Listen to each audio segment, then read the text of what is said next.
You're welcome back to Channel Sport this morning. Now, our guest has joined us now. We'll be talking athletics and Nigerian football, both male and female, on this segment. Ibrozano Adams is our guest, sports journalist, analyst. Good morning. Thanks for coming on the show. Good morning. It's a pleasure being here. Fantastic. Good to have you. Good to have you. Let's before we come home and talk about what's going on with athletics in Nigeria, let's just talk about what's going on with Caster Semenya, African multiple world champion, Caster Semenya of South Africa.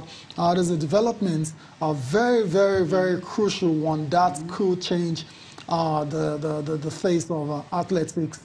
And I just don't know how this one is going to end. Athletics, or it's going to affect, there's this controversial reign of the Queen of Middle Distance, talking about Caster Semenya and the fact that she's having more advantage when it comes to running at 800 and 1,500 meters and others. So IWF would publish the new rules today to prevent women with the conditions she's having, which produces kind of a higher, higher than normal levels of testosterone that is deemed by the governing body that give unfair advantage from, running distance from the 400 meters to a mile and all that. I think this one, let's bring Adams into this one. It sounds, it looks like it's going to get really, really controversial because the bottom line, the summary of this is that Caster Semenya will be forced to use medication to reduce our level of testosterone or move up to longer distances as a result of the new rules that is expected to be published by the IAAF today. Now, obviously, like you said, she's been through a lot. It started when she was 17, 18, and they saw the unusual development. She looks more like a male and because of the strength. But like you said, this new development, it's either she goes for longer distance and try to compete with the Ethiopians and the Kenyans. But like you said, it's going to really affect her psychologically. Exactly, because I'm thinking maybe they're not really thinking about her. Because I know athletes have been complaining that there's this unfair advantage, that they usually stand no chance at all. Tayo, anytime she's, once we saw her in lane, we know that hey, she's going to take it. Right. She's got a deep voice, she's got this, physique and all that. That's not of her own making. That's who she is. But then if they will have to now force her to kind of, take medication to actually reduce that level, I don't know how, as you mentioned, maybe psychologically it could affect her, but they really need to take her into consideration because I think for now, she's the only one that we know. Maybe others are there, but maybe because they are not champions, we've not started seeing them. So they really need to look at this carefully so that you don't end up, victimizing someone. They have to be very careful. And the IAAF, the advisors, the medical experts that work with them, they've all, come together and they've all agreed that they need to, publish a revised version of the hyperandrogenism rule. That's where the issue is. That's that condition. And very interesting, Pete, they've tried to contact Caster Semenya and people no response yet. I imagine she's going to come out and say a few things about this in future. But, how do you see this all playing out? The rules are the rules. If the IAAF come out and actually, they will do it. They will come out with the rules that will ensure that Caster Semenya takes medication to reduce the male hormone testosterone that she produces, or move up in 5,000 or 10,000 meters. Exactly, longer distances. Like you guys said, I feel for her first and foremost. It's not her making. Secondly, and also, like now, I believe she and her team, her management team and advisors are going to just put their heads together and look at the dot the I's and cross the T's before they make any response to whatever IAF have published or about to publish or whatever. But whether we look at it or not, she's not the first person, but and she's the leading light of South African athletics. So when you look at it like that, it's not just her they are victimizing. The South African media, victimization. I look at it because it's not her making, like you said. So now, how many, like you said earlier, how many young ladies, other athletes have the same condition? In 2015, where court of arbitration for sport was forced to actually throughout when IWF tried to actually make this through. It has to do with an Indian athlete, Jute Chan. I mean, she was banned from competing because of the same issue, that level of testosterone that she had that was too high, you know. So the case was taken to court for arbitration for sport, and she won. So IWF couldn't regulate it at the time. So this time around was the possibility of this one, especially with these new developments that we talked about. I think it's... We just wait and see today the announcement we make, right? Yeah, the rules will come out today, but surely... But there might be a bombshell, because if you feel she cannot compete in the long distance races or whatever, she might just throw in the toy. Yeah, maybe she has the other option, medication to reduce the level. And because taking that medication also is more like going through what the cancer victims go through, like chemotherapy. So it's like you need to condition her mindset also. So because you can't just wake up in a day. It's like somebody who's been taking drug to spice up his or her system, and you tell them to stop. They just can't just stop overnight. Okay. Interesting. We'll continue to monitor that situation, and believe us, this is not the last you'll be hearing about this particular matter. Let's come back home now. Now we're still talking athletics, and we're talking about Joy Udo Gabriel. Joy Udo Gabriel went to the Commonwealth Games, and youngster, still 18, and won bronze for Nigeria. That was in the 4x100 relay. And she was in the studio before the games, and she was all excited. Cecilia, if you remember, I'm going to go to Australia. I'm going to try and run a new personal best, which she did.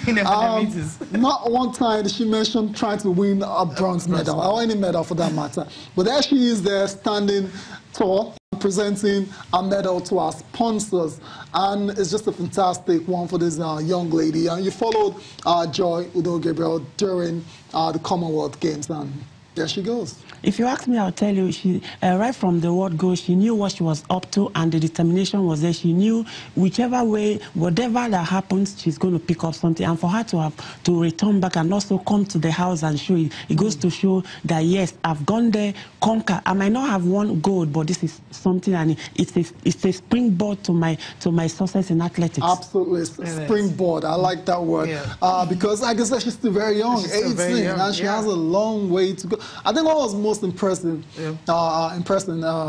about Joy was the fact that our first major tournament and competition and no stage fright whatsoever, and she was trotting and stuff on the track like a veteran, like a pro, and I'm looking at her. Then it got then when she did the 100, did her personal best 11.42 seconds. Then it was time for the final for the 4x100. I'm like, okay, this one can get a bit tricky. She started it. She started it. Handled the baton confidently.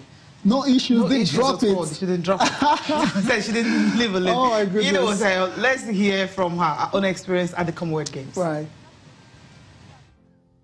When I did 11.8 seconds, that's a sub 12. When I eventually did 11. At the Golden League in Akure, I did 11.8, and I was like, wow, so if I can do 11, I can go faster, and all. And so that was the time. I knew that I could do better than what I was doing then. It felt very awesome, like, you know, I couldn't cry then, but it felt very great because, you know, I hear about these people. I never even thought I would be at the Commonwealth Games. That wasn't the idea to be. I wasn't, although my coach said just go there, try your best, you know, you never can tell, you can make the team, and eventually I did. And even when I got to the Commonwealth Games, I was so excited, you know, even when I wanted to run, the crowd, I didn't realize there was so much crowd once I finished running.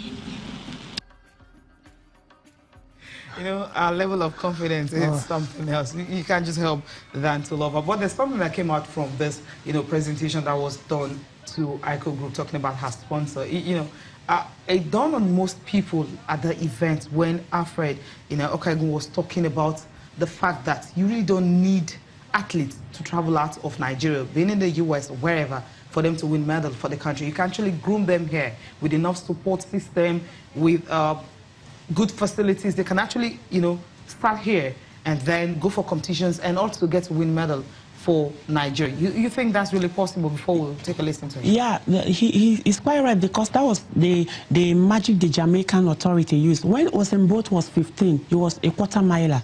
They were always taking him to US for trainings and come back, not always staying there for preparations. They go for the junior meets and go. Like you said, there's a Mambila Plateau, there are a lot of places. All it is, the institution has to be strong, make it more stronger, where the athletes get their grant as at when due, so that their mindset will be in one place and get them to meet here and there. Because like you said, there are massive talents all over the place. You look at the confidence level, you are amazed. And this is a young lady who has not faced that kind of crowd yet.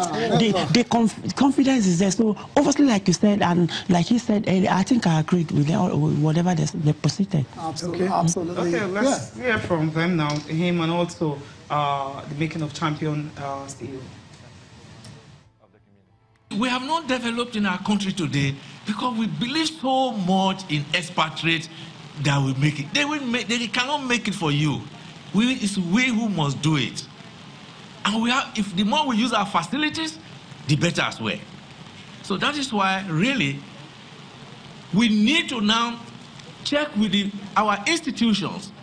Look, what can we do to combine these together? So if the institution syllabus has been such a way that look is just academic, find out what they have done in the US, find out what they have done in other parts of the world, so you can blend it. There are some special education you give to athletes and sports people, and they become relevant in the world. There are many athletes who were ahead of Joy a year ago, 2 years ago, that have gone to America, and they're getting a good education in America. But right now, those athletes are behind Joy. And she's the one who has brought glory to the nation because she's here, not because she's in America. So I just want to be very clear that I'm not against athletes going to America, but we must look at every person's individual situation and say, is it better for them to be here, or is it better for them to be there? And what I will say is that so long as an athlete is getting the right support, the right training, everything they need in Nigeria, a sponsor, then the only time they need to go abroad is to go and compete, represent the country, go to Diamond League eventually, be internationally mobile but based in Nigeria. And you'll see that to do what Joy has done here will cost probably 5 times as much to do it in America. Spot on there. I mean, it's not so easy. We understand most athletes really want to, you want to school abroad and also win medals. You mentioned the fact that Usain Bolt, the Arco Group chairman or MD also mentioned that for instance, if maybe Usain Bolt had gone to university, in the US, he wouldn't have been a world champion. Maybe close, but not setting those standards, not setting those records, and breaking records and making it impossible for someone to actually reach that height. I mean, that he did. Yeah, but America, they have that advantage where sports is embedded in their school system. Yeah. And that's why a lot of athletes want to go there. That's why we need to learn from them. Exactly. We don't have that situation. Well, it's good to see private, initiative. Joy, for example, she's student athletes in Unilag. There are other people in their camp as well too. And perhaps we're still taking baby steps, but then it's better than not taking any steps at all. Obviously, you're right, because it's a massive step they've taken. But like we spoke about Jamaica and Co, they don't have everything that the Americans have, but they try to copy here and there and maximize their potentials, and that's what they've achieved with the likes of Usain Bolt and Co. And like Joy's issue, it's a massive development because there are so many of them. So this is where the corporate bodies need to come in and support sport, because that's the only way we can group these athletes here. If you, like he said earlier in the visual, you spend less here than you spend when you take them abroad. It's in hard currency. You pay for hotels and a lot of conditioning, coach, fitness, diet, everything you put them into consideration. But here you can minimize yet you achieve so much. Absolutely. But the only way we can actually do that if we're going to learn, and introduce what they're doing in the US, introduce it here. Obviously. Yeah, I mean, before we finish round off on athletics, another prospect that we can look forward to seeing, Jared Jackman, right? That's another athlete that is looking, that's him right there, 200 meters, looking to take inspiration from what Joy Udo Gabriel has done at the Commonwealth Games. But we need to go on a break. First of all, we'll come back, we'll be listening to Jared Jackman.